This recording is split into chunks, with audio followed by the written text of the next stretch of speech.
வங்கதேச ஊடுருவல்காரர்களை காட்டிக் கொடுத்த மருத்துவர் கைது. பெங்களூர் போலீஸுக்கு கர்நாடக உயர்நீதிமன்றம் கண்டனம். பெங்களூரில் சட்டவிரோதமாக தங்கியிருந்த வங்கதேச ஊடுருவல்காரர்களை குறித்து காவல்துறையினருக்கு தகவல் தெரிவித்த சமூக ஆர்வலரும் மருத்துவரான நாகேந்திரன் என்பவரை காவல்துறை கைது செய்திருக்குது. பெங்களூர் காவல்துறை என்ன காரணம் அப்படின்னு சம்பவத்தின் என்ன காரணத்துக்காக இது பண்ணாங்கன்னா, பெங்களூரை சேர்ந்த மருத்துவர் நாகேந்திரா ஒயிட்ஃபீல்ட் பகுதியில் சட்டவிரோதமாக தங்கியிருந்த நஸ்ரீனா மற்றும் முகமது ஃபிலாஸ் ஆகிய இரு வங்கதேச சம்பதி குறித்து அந்நியர் மண்டல பதிவு அலுவலகத்தில் தகவல் அளித்துள்ளார். அதாவது ஃபாரின் ரீஜனல் ரிஜிஸ்ட்ரேஷன் ஆஃபீஸ் அது பேர். தகவல் அளித்த 15 நிமிடங்கள் அந்த வங்கதேச பெண் மற்றொரு புகாரை அந்த மருத்துவர் மேற்கு கொடுத்திருக்கார். ஆனால் இதில் ட்ராஜடி என்னென்னா, அவங்களுக்கு கைது பண்ணுறதுக்கு முன்னாடி மருத்துவரை முன்னாடியே கைது பண்ணி அவர் மீது சொந்த ஜாமீனில் அவர் விடுவிக்கப்பட்டிருக்கார். கைது செய்யப்பட்டு பின்னர் விடுவிக்கப்பட்டிருக்கார்.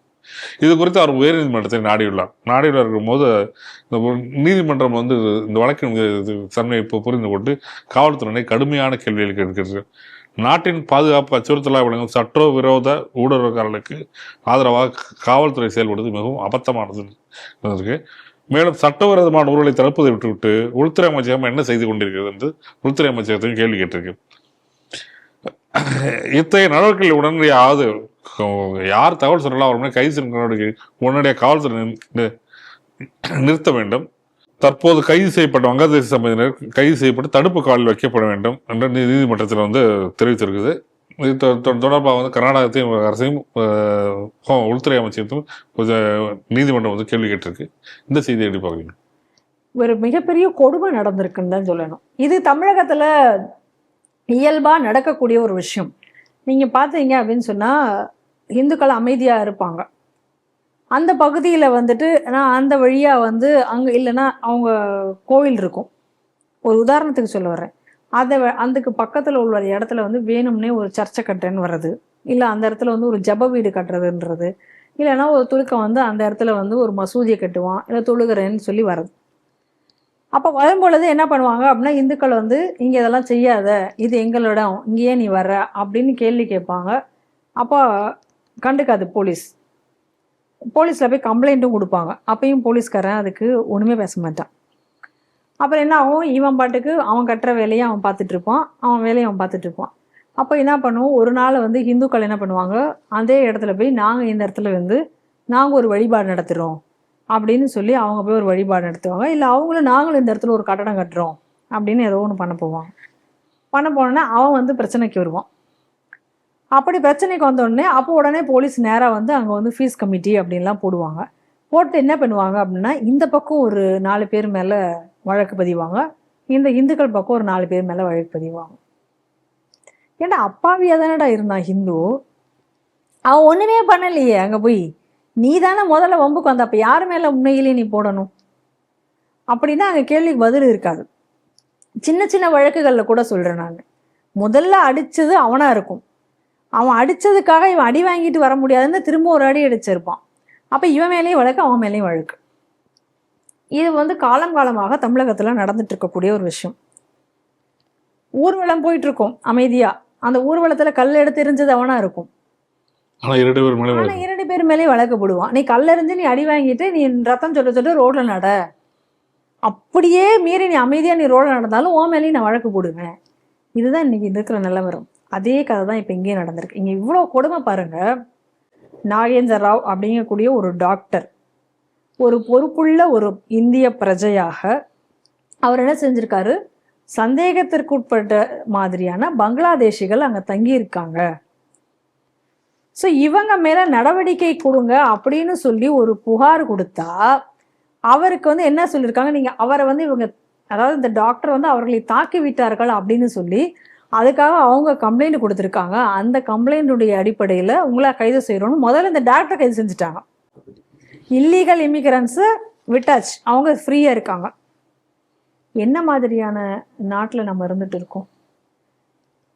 காங்கிரஸ் ஆட்சி புரியக்கூடிய மாநிலம் அது. இப்போ இங்கே தமிழகத்தில் ஏற்கனவே திராவிட கட்சிகள் என்ன மனநிலையோ அதே மனநிலை தான் காங்கிரஸ் முன்னிக்கு. அப்போ இன்னைக்கு ஹை கோர்ட் அதற்காக மிகவும் கடுமையாக சாடி இருக்கிறது. என்ன சொல்றாங்க அப்படின்னா, எவ்வளோ நாளைக்கு தான் இந்த அப்பீஸ்மெண்ட்டை நீங்கள் வச்சுக்கிட்டு இருப்பீங்க? நாட்டை விட உங்களுக்கு இந்த அப்பேஸ்மெண்ட் அதிகமாயிடுச்சா? எபோவ் த நேஷன் ஆயிடுச்சா? இது ஒரு ஓல்டு சர்டிஃபிகேட் நீங்கள் இல்லை, ஒரு மெடிக்கல் எக்ஸாமினேஷன் இல்லை, எதுவுமே கிடையாது. ஆனால் நீங்கள் அதுக்குள்ளார வந்து அவரை வந்து போய் கைது பண்ணி நீங்கள் ஜெயிலில் வச்சாச்சுன்னா இது என்ன மாதிரியான இதில் வந்து இன்னைக்கு நடந்துட்டு இருக்கீங்க அப்படின்னு சொல்லி கேட்டு இன்னைக்கு வந்து அதே போல மாநில அரசை ரொம்ப வந்து இன்னைக்கு வந்து திட்டவும் திட்டிருக்கிறார். காவல்துறை எப்படி இப்படி வந்து செயல்படலாம்?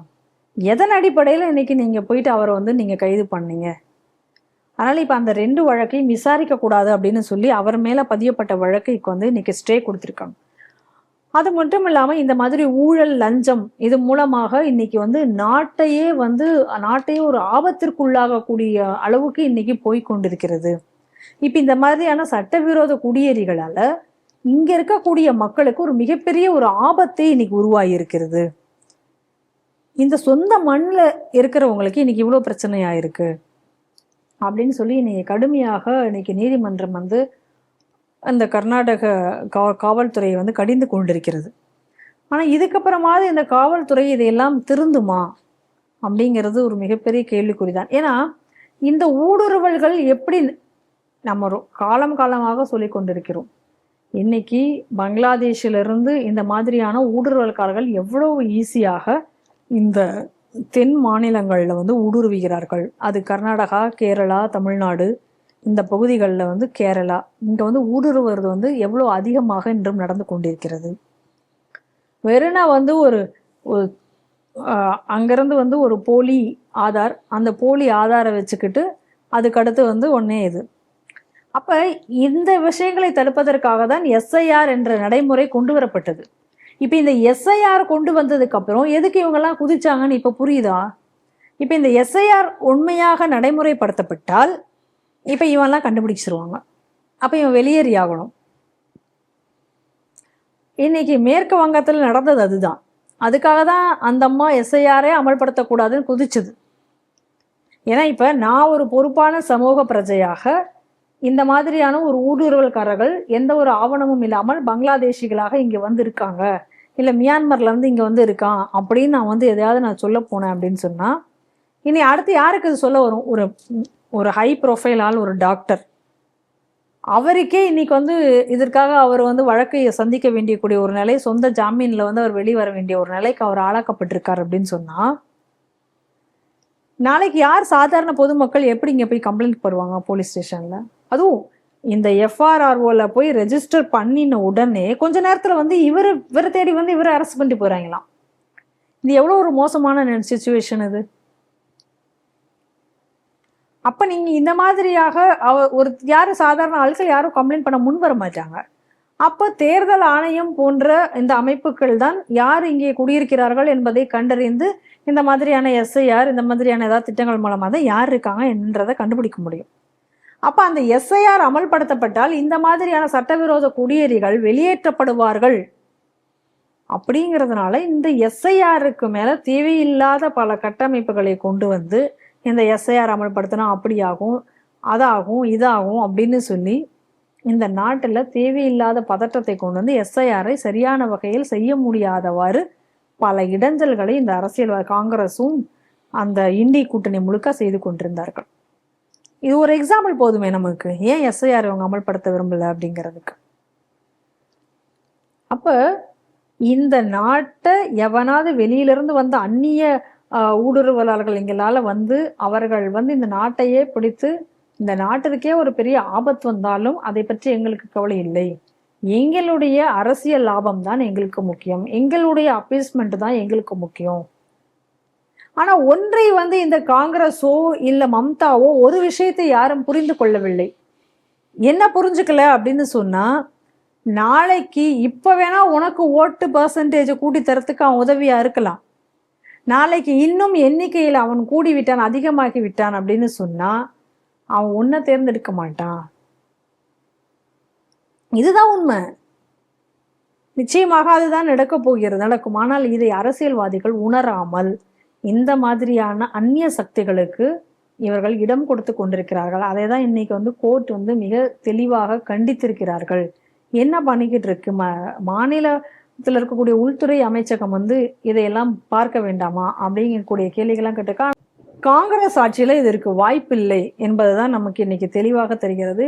எப்படி வந்து இன்னைக்கு வந்து தமிழகம் வந்து ஜிகாதிகளால் பல முனைகளிலும் சூழப்பட்டு கூடிய ஒரு சூழ்நிலை உருவாகி கொண்டிருக்கிறதோ, கேரளா எப்படி இன்னைக்கு நம் கையை விட்டு சென்று கொண்டிருக்கிறதோ, அதே போன்ற ஒரு நிலை இன்னைக்கு கர்நாடகத்திலும் வந்து கொண்டிருக்கிறது.